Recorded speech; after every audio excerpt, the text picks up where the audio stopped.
As pessoas buscam realizações baseadas em coisas, em fatos importantes que ocorreram na sua vida e não em relacionamentos. Paulo aqui, ao fechar as cortinas da sua vida, ele faz uma lista das pessoas que marcaram a sua história. E a pergunta que nós temos que fazer hoje para cada um de nós é: quais seriam as últimas lembranças? Se você soubesse que Nero vai te matar daqui a pouco, que a vida, ela traz surpresas que a gente não espera para daqui 5 minutos, mas se você soubesse, quais seriam as últimas lembranças, quais você faria menção, se estivesse no final da sua jornada? O que foi importante para você, que deixaria como um legado da sua trajetória? O que você faria? Pessoas que antes de ser entubado, isso aí eu vi, pediu para fazer uma ligação para a família e dizer que amava sua esposa, amava seus filhos e que agradecia a Deus por ter vivido todos esses anos ao lado de uma pessoa tão amável, entubada e não volta mais. Teve casos de pessoas, idosos, já preocupados, antes de ser entubado, pediu para a enfermeira escrever o número das senhas, que o velho não sabe, ou os filhos não sabem, que é para sacar, é para fazer, é para acontecer depois que ela partisse. Quem assistiu Titanic lembra, o barco começa a afundar, e ali os músicos da orquestra, ao invés de começar a se apavorar, eles tomam seus lugares, pegam seus instrumentos e começam a tocar. Final da trajetória, mas vai em paz. Paulo, segundo Eusébio, historiador daquela época, diz que Paulo foi decapitado em Roma por Nero. Algum tempo depois dele ter escrito a carta para Timóteo. E Paulo aqui ele mostra que tem um relacionamento muito intenso com Timóteo. E é muito linda a história da carta, primeira carta a Timóteo. Você vai saber quem é Timóteo e como entrou o Timóteo na sua vida. E em nossa vida entrará pessoas de relacionamento íntimo com a gente, muito pessoal, pessoas que nós vamos amar mesmo, pessoas que nós vamos considerar demais, pessoas que em nossos últimos momentos nós gostaríamos de dar um abraço, pessoas que nos nossos últimos instantes a gente gostaria de conversar um pouco, jogar a conversa fora, relembrar as besteiras que a gente falou, que a gente fez, dar risada, contar piada. A gente gostaria de ter gente assim pertinho no último momento. E Paulo ele diz: olha, Timóteo, o Demas, que sempre foi obreiro meu,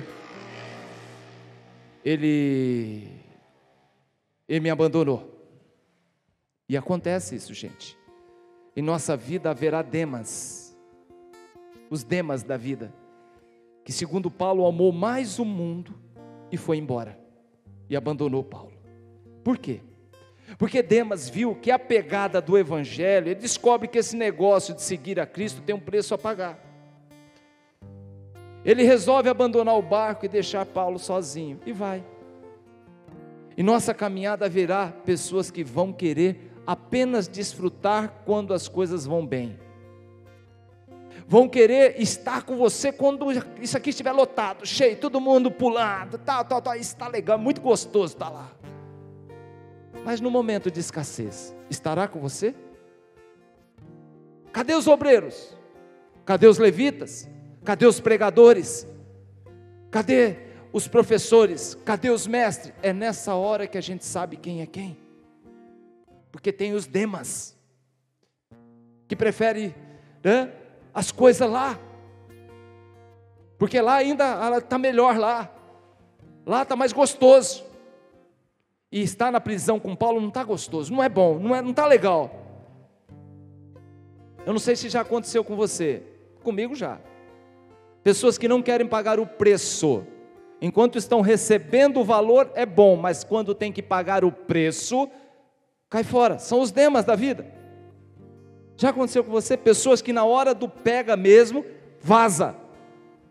pessoas que te abraçam, pessoas que dizem que estão com... Tem uma frase que eu tenho ódio, que chama, tamo junto.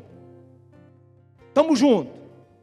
Tamo junto, vamos ver na hora da batalha, do fogo cruzado, do pega, do choro, da tristeza, na hora que falta o dinheiro, na hora que chega a enfermidade, na hora que há uma debandada. Tamo junto nada. Está mais junto do mundo do que de Deus nessa hora. Quem seria o Demas da sua história? Quem te abandonou no momento que você mais precisava? Eu tive vários Demas, né? Que causaram tristeza no meu coração, mas eu fiz igual Paulo, entreguei a Deus.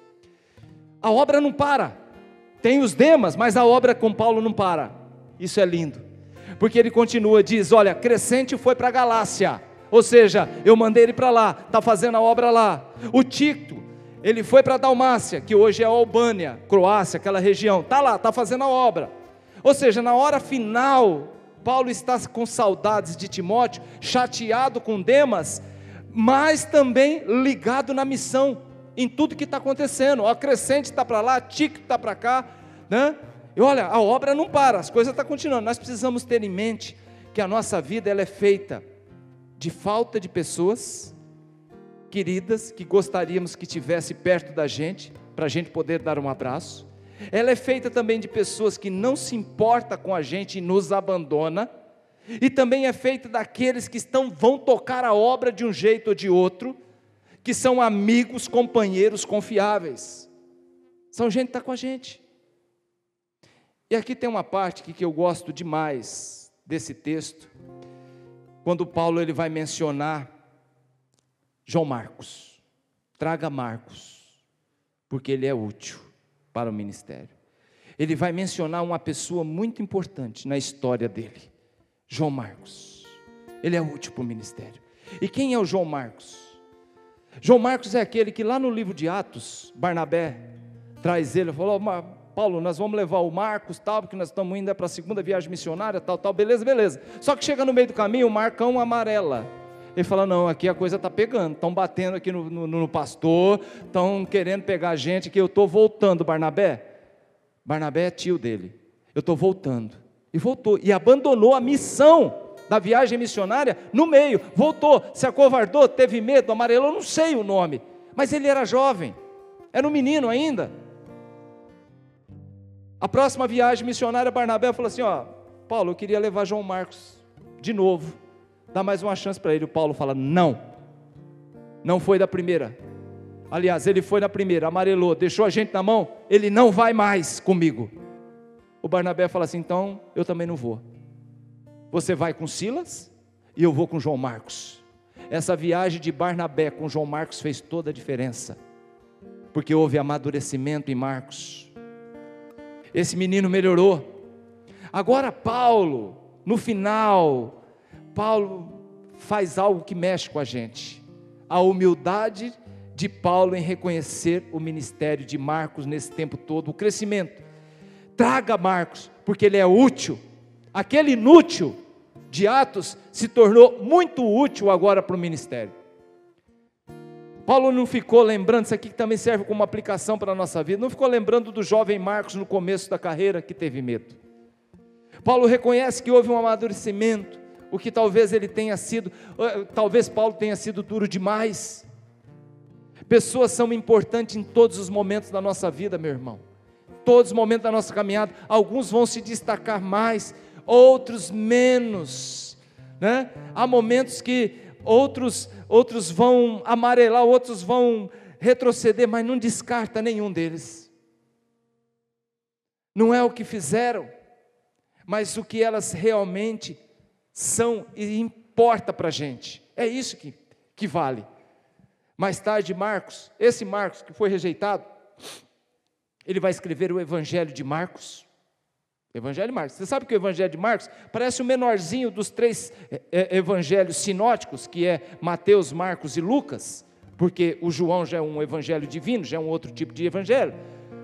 Você pode olhar, mas é o evangelho mais curtinho, tá bom, mas é o evangelho que será a base dos outros dois evangelhos. É o primeiro evangelho, é o de Marcos, não é o último. O valor de João Marcos será extraordinário na história da fé.